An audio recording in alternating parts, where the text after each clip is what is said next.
This video falls under fair use. Fair use allows commentary, criticism, and reactions. What's up, back with another one. So today I'm going to show you this clip of Joe breaking down legendary rap albums. Monday, I want to have fun. I don't care about this Doja Cat. Best run, this best hip hop run. All right? Okay. Nas, 94 to 96. Which is his first two albums. Yep. Stops right there. DMX. No, it don't. No, it don't. Keep listening. No, it don't. DMX, 98 to 2000. Amazing. I'm waiting to hear 50 Cent. 50 Cent. That's my answer. 03 to 05. That's my answer. Or Hove, 99 to 01. 50. It's between 50 and X for 50, sure. 50 and DMX. I'm leaning towards X though. Oh, no. It depends on who you ask. It depends on what run is in what? Quality of music? What are we talking about? Takeover when type. we say run. That's a good question. Y'all don't put Eminem. We not putting Eminem. No, we're not. I'm talking about these four. Why are we talking about black people? Because I just said that. Oh, all right. I mean, why It not? depends on who you ask. It depends on what run means. And Audience don't matters. stop Freeze if you want to talk about black people. I think your audience matters, and I think what y'all describing as hot, because it's really, really, really hard. It's impossible for you to just unequivocally say that there are two better hip hop albums back to back than It Was Written and Illmatic. I'm not even a huge Illmatic fan, but I agree with that. It's like I say, if Nas. Thank God it didn't happen. Yeah. But if Nas passed after it was written, nobody would ever think about putting somebody in this category. What does that mean? You're not a huge Illmatic guy.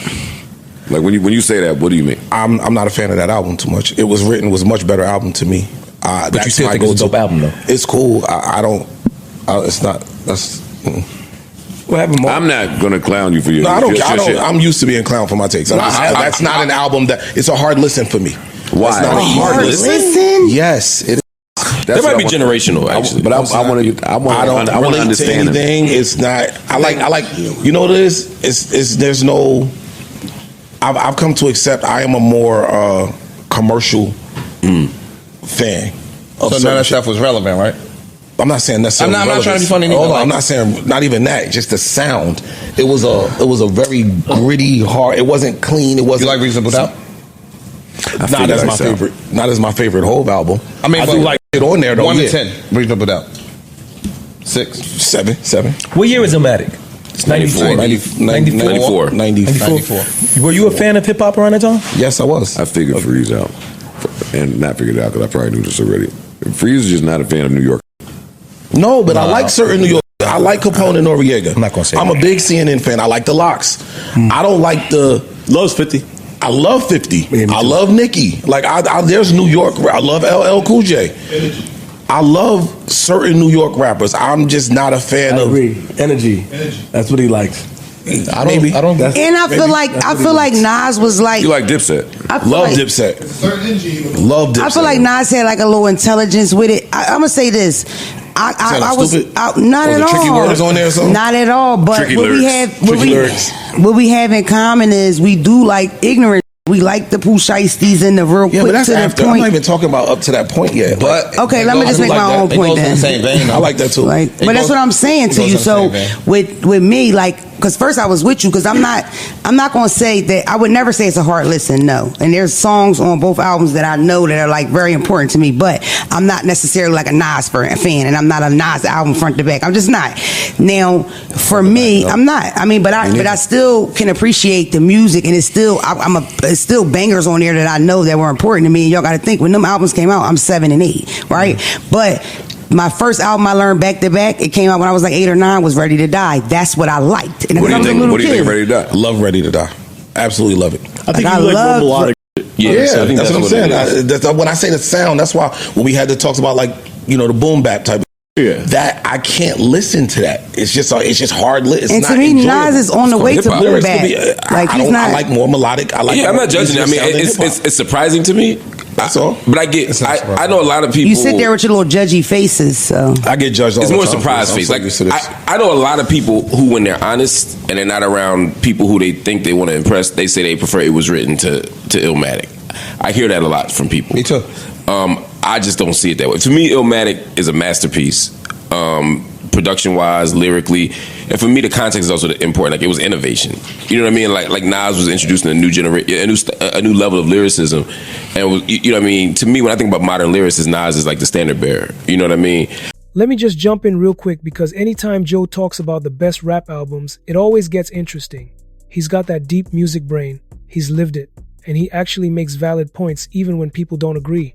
You can tell he's coming from a place of passion, not just hype or nostalgia. I think Rakim is like the grandfather of that, but that next generation for me is Nas, because that's when I came of age. And real quick, that's why I would never shit on Illmatic. Yeah, like just me, and people always take that the wrong way. Yeah. When I say I'm just not I'm not saying it's a bad album. When I go to listen to shit, I can't listen to Life's a Bitch or One Love and not think of this as like this. Okay, so let me ask you this now to the Illmatic people. I'm not asking Parks because I think I know some of his opinions on this. Yeah, like I know these songs. Do you think that Nas's performance lyrically on Illmatic is better or greater than his performance lyrically on It Was Written? Might be more important. That's my question. That's it.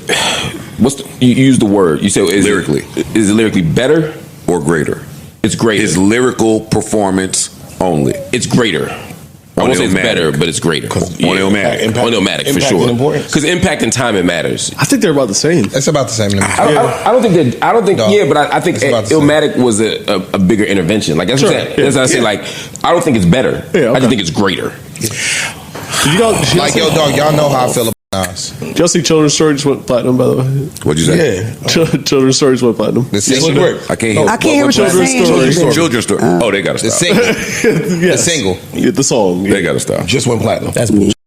Yeah, I can relate. I just was saying I can relate to you on a Nas thing. That was first because Nas is one of my albums you're supposed to be like, yeah, you know, just how people do with Hove. I never was a Hove fan for years. You know, I figured I was a Hove fan. I was in the halfway, I was coming out of jail, and somebody gave me an iPad with all Jay-Z, and I knew all of it.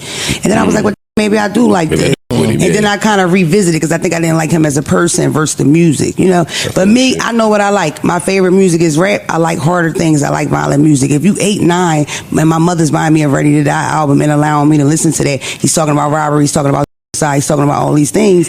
I just didn't have that relationship with Nas. I never did. Was always thought he was the sexiest, always madly in love with him, always appreciate his lyricism in his certain songs. You're a Big Girl Now. That Stylistics remake Nas got. A lot of people like they don't know what that is. One of my favorite Nas songs ever. It's an important song. What'd you say? What did you just say? What did you just say? I said you related to it. Oh, right. Yeah. No. Well, it's an important song and I like it. Yeah. On a recent episode of the Joe Budden Podcast, Joe and his crew found themselves deep in one of hip-hop's timeless barbershop-style arguments, which rapper truly ruled the game during their peak years. What started as a fun back and forth about legendary runs quickly turned into a passionate exploration of Nas's early career and how his first 2 albums shaped the culture.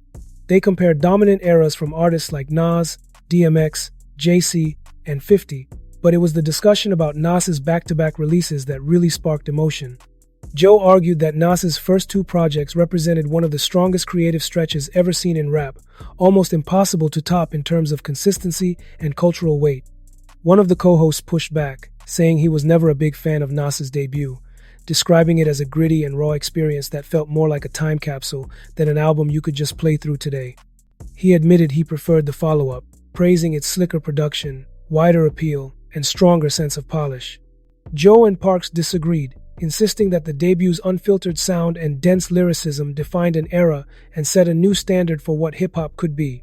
The conversation then widened into something bigger than just Nas. It became a reflection on what different listeners value in rap,